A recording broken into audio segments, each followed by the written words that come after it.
Yan yung mga fire extinguishers, pero yung ibang group fire extinguishers kami naman dito sa hose, fire hose.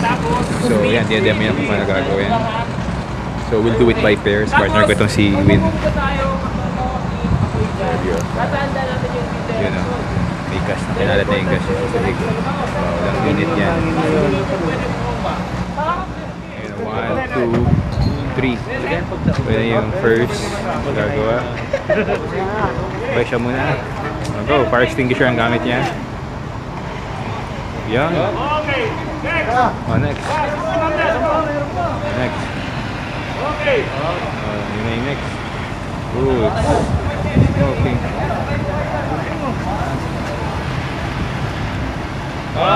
Yun, very good. Good job, good job.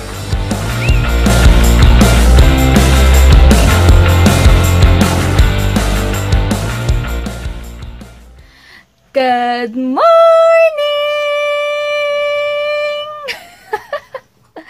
Happy Wednesday, guys! Ayan, lalang. Tawag dito, mamaya pupunta ako SM kasi may mga kailangan akong gawin. Tapos, tawag dito, sakit-sakit na naman ang mga katawan ko dahil siguro to sa workout namin. Dahil 1 week din kami napahinga. Mamaya tsaka bukas, mag-workout workout. Tapos, ano ba sabihin ako yung shoutout? Grabe, ang dami pala.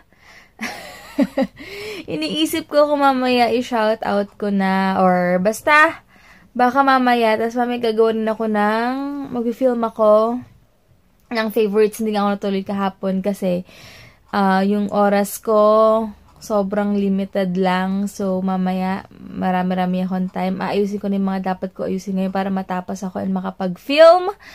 And, ano pa ba? Tawag dito, alam nyo ba, nagprito ako kasi, di ba, nag-ham sandwich ako last time. Hindi ko na na-vlog kasi nagmadali na ako. Tsaka may kausap ako. Tignan nyo nangyari. Meron ako mga ganyan.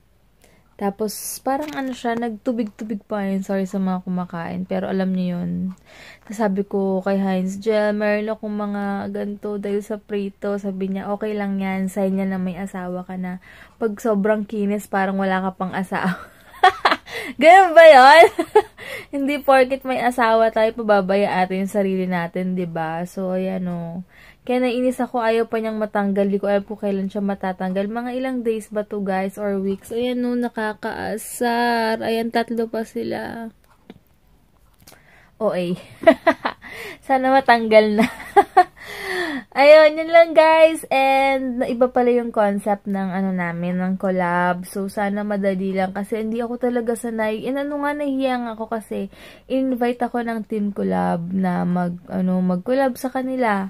Kaya lang sabi ko parang nahihiya pa ako kasi sila professional ako. Yung mga pag-apply ko ng makeup sa face ko, mga hula-hula lang yun. Hindi pa ako ganun ka Kaya sabi ko, kukuha muna ako ng lakas ng loob. But thank you so much, Team Collab, sa pag-invite sa akin. Di bali makasali rin ako sa inyo. Sana maintindihan niyo ako na super nahiya pa ako. Wala pa akong guts na makisama. I mean, makisali sa inyo kasi nga, ang gagaling kaya nilang mag-makeup. Grabe. Napanood ko Elas ba yun? Something, Elas Daily something. Hindi ko sure kung tama yung pag-pronounce ko, but nakakausap ko yun si sis. Pasensya na kami, memory gap ako sa mga names. Basta tapos si Ate Mean. Si Sis Mean pala. Ate Mean. Sis Mean. Yun pala yun. Tapos si Zeya, something ganon. Basta sila nakakatuwa. Hindi ko kasi ma-memorize yung name nila. Pero sa face, kilala ko sila. But super thank you so much. Kaya. Nahiya talaga ako. Aray ko. Tapos, yun lang. Sige guys, inom muna ako ng water, ng 4 green. Hi, sis Abby. Tapos, ayun. Ano ba? Excited na ako sa Sunday. Makukuha ko na yung padala ni Beb Maria, ni Kuya Albi. Tapos makita ko na rin pinsan ko. Mamit niya si Ate Yen. Ate Yen naman, cousin Yen ko yun. Sobrang pinsan ko. Parang sa lahat ng pinsan siya yung parang sobrang kapatid ko. Super close kami na ni ni Ate Yen. Ay, Kazian. Si Ate Yen pala, tawag ko Ate Yen. Si Ate Yen niya Yamanin. Ito naman Kazian. So, sobrang excited na ako. Mamamit yun yung anak nila. Tapos sa Sunday, baby shower na ni Ate Ann. So, magkikita-kita kami. Yay! Sige guys. Hi guys! Ayan, nagbabad muna ako ng coconut oil. Ngayon ulit ako nakapagbabad after ilang weeks. Kasi ngayon ako sinipag. Pagkakain ko, maliligo kasi mag-film ako ng favorites. Tapos, yun lang, inaalis ako maya-maya. Hi guys! Ayan, nasa kotse na ako. And, yun nga, hindi ako nakapag-film. Nag-post nga ako kanina kasi nga, sabi ko na hindi ako magbe-makeup ngayon. Dahil nga, mag-gym kami ngayon, tsaka bukas. So, Friday na lang. Sure na yun. Sure na talaga ako na Friday makapag-film ako. And super excited ako sa collab with Team Collab. Hi sa inyong lahat! Ayan. Basa-basa pa yung hair ko, wet look. Pero, kailangan ko nang umalis dahil para makapag-ikot-ikot pa ako sa SM. Kaloka, ang higpit ng Western Union. Di na ako makakuha kasi doon na-exceed na yata yung limit ko or something sa pagkuha ng money sa kanila. Hindi ko alam kung bakit. Parang di ba sila malulugi doon? Business nila. Tapos may limit sila. Ang weird lang. Anyway, try ko dito sa may Western Union ng malapit sa SM. Dito na ako sa SM. Papunta muna ako sa LBC. May kukunin ako doon. Sabi ko na ba magsasara yung Aldo eh. Forever sale sila eh. Or ako, lilipat or magsasara. Pero diba? Everyday sale. Ayan, punta muna ako sa baba. Punta ako sa taas sa puro makeup. Ayoko muna ng mga damit. Pero ang daming sale. Super dami. Dami pa oh. For sure sa weekend na naman yan. Super dami. Cute oh.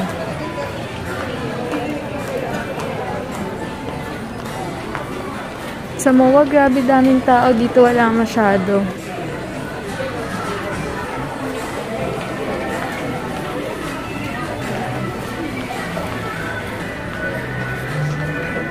Sale na ulit yung mga swimsuit kasi tapos na yung summer.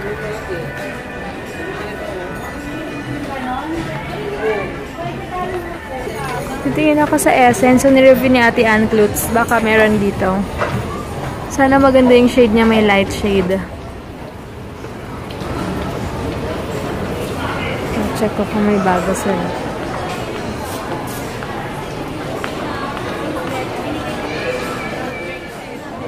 Hi guys, may trinay ako sa ano ba to? Catrice. 249. Ang ganda kasi pang blonde siya. Unang-una, hindi siya ganun ka-dark, hindi rin siya ganun ka-light. Talagang pwede siya pang blonde. Pag blonde yung hair nyo, pwede nyo itong gamitin. Ayan, nag-ano siya, parang natural lang siya. Tapos, meron siyang spoolie na. So, maganda siya pang blend-blend sa ano. Nagtago tuloy si ate. Ang ganda ng bilikmata niya. Kaya sabi ko nga, okay siya kasi medyo affordable, 200 plus lang. Tsaka naghanap talaga ako ng pencil na ganito. Ayoko kasi masyadong orangey. Diba, ito, kahit ito lang apply mo or kahit lagyan mo pa siya ng mascara, okay na okay siya. So, bibili ito na ba yung? Yes. Bibilan ko rin ito, maganda daw to. 2-in-1 makeup and powder. Pwede siyang wet and dry. Yan. Try ko daw, maganda daw to eh. Bibili muna ako ng ulam ko bukas, tsaka pang sabong panglaba. Hindi ko alam anong maganda, kung Breeze ba or Ariel. Gusto ko makatry ng bago eh. Check ko lang. Try ko lang mag-Ariel ngayon. Try ko lang. Ayan, balik sistema kami ngayon kasi pinimpulse ako dun sa binili kong Arm and Hammer. Ayan, magba-buttered shrimp ako bukas. Bibili ako ng shrimp. Tinuruan ako na tsaka butter. Kailangan ko na lang sugar. Yogurt pala. Buti na alala ko. Paubos na kasi yogurt ni Heinz. Breakfast niya. Tsaka garlic pala, wala akong garlic sa bahay. Tsaka sili. Kung medyo maanghang, 9 pesos lang. 6. Tsaka sugar na maliit lang. Sana kung meron. Bili ako nitong Plater Up. Namiss ko na to. Kumain ako saglit ngayon. Nagbubuko shake naman ako. Gusto ko talaga itong buko shake. Yung fresh na lang pala bibilin ko. 80 pesos daw dito. Napunta na ako ngayon sa parking.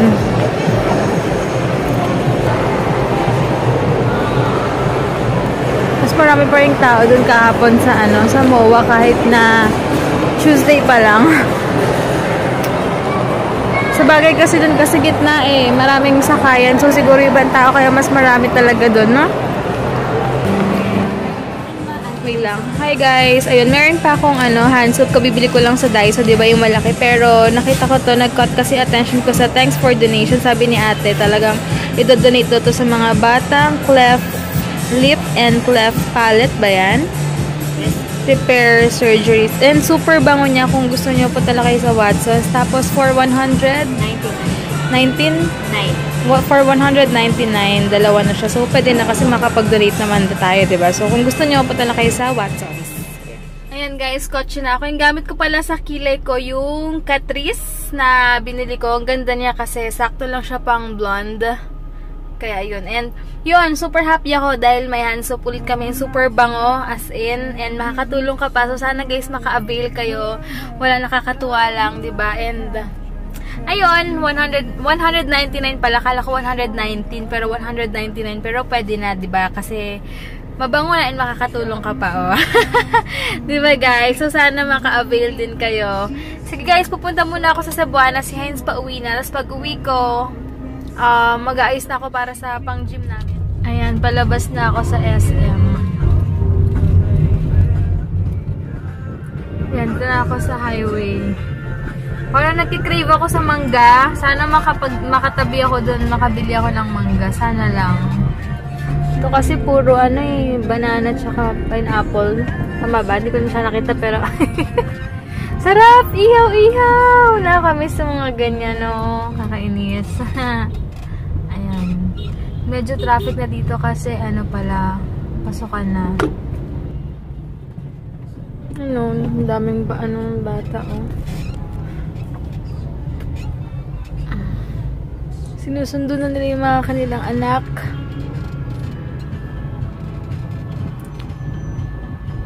Grabe guys, ang traffic, no?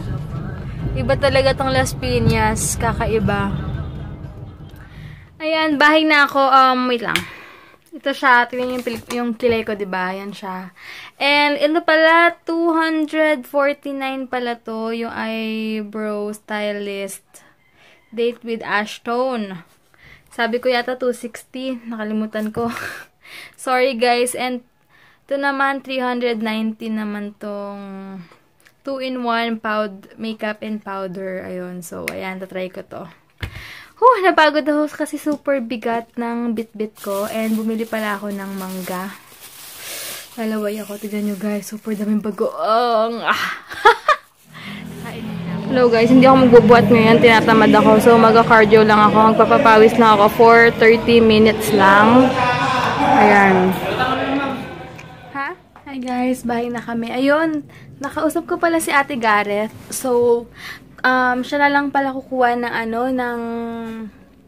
ng NSO birth cert namin kasi medyo mabilis lang sa Pasig kesa mag-SM pa kami. So, magpapadala na lang ako ng payment para sa NSO birth cert namin tsaka sa shipping fee kapag nakuha niya na. So, ayan. Kung mga friends din daw niya pala, saka na rin nagpapakuha, sabi niya. Kaya, mas okay kasi mas legit nga, mas legit din yung pagkukuha na niya. Kasi yung background daw, color green. Sa SM, color yellow. Sa DFA daw, medyo mahigpit. Tapos, sinanda sa akin yung mga dapat na requirements kapag kukuha ng passport. Like, katulad ako, wala naman akong work. Si Heinz po lang problema kasi marami siyang IDs, SSS. Lahat ng proof meron siya. So, ako, buti na lang nakalagay din doon. Secondary na supporting document is yung IDs na, buti meron pa ako nung college IDs ko. may mga natabi pa ako. So, tsaka may elementary ID pa nga ako, nakakatuwa. So, ayun. Buti meron ako. Tapos, wala pa kami marriage contract. So, hindi pa yata available. Kaya, yung marriage certificate muna namin. Kasi, syempre, gagamitin ko na yung, magkakaroon ako ng ID na may Santos na yung, ano ko, yung apelido ko. Kasi, yung driver's license ko, sa ano pa, next year pa ako. So, yun lang. And, magliligpit muna ako dito, guys. So, end ko na rin yung vlog ko. Bukas na lang. And, bye-bye ka na. Bye guys. Sorry, may na ako. Ano yun? Messy hair. Good night and hope you had a great day. Sabi pala ng office mates niya, napansin yung buhok niya. Kala Yun. daw, ano, Nagpakulay sa parlor. nagpa-color siya sa parlor. So, ayun. Hindi nila alam. Siya lang yun. Mm-mm. Hindi, alam na nila. Ha? Si Mark. Sabi, oo, yung office mate daw niya kasi napansin na parang may color daw hair. Tapos tinanong siya kung ano, kung saan siya nagpakulay ng hair. Kala sa salon daw. Sabi ni Heinz, ako lang daw nag-color ng hair niya. So, yun lang. Bye guys, bukas na lang. And yung shoutout, baka kami na lang ni mama mag-shoutout kasi super dami nun guys. As in, nasa, ewan ko, madami ring likes tsaka comments. So, baka Friday na lang. Ay, bago ako matulog, natry ko na yung, ano, yung hand soap na color blue from Watson's. Grabe, sobrang bango. Kahit na, hugasan mo, kumakapit yung amoy. So, yung luma naming malaki, baka ibigay na lang namin kila mami sa mother-in-law ko. Tapos sa amin yung bago kasi sobrang bango guys. As in, sobra. Ang bango-bango talaga. Promise. Ayan, nag-shower na pala ako. Ay, naligo pala ako. Tinay kong ano, lagyan nito, nung aloe vera yung hair ko. Check natin bukas kung ano kayang effect niya. Malalaman natin bukas kung okay ba yung hair ko o kung anong tigas ng buhok. Hindi kasi ako nag-conditioner pero bukas malalaman natin. Diba? Hindi na matapos. Tapos ang vlog ko bukas na lang guys.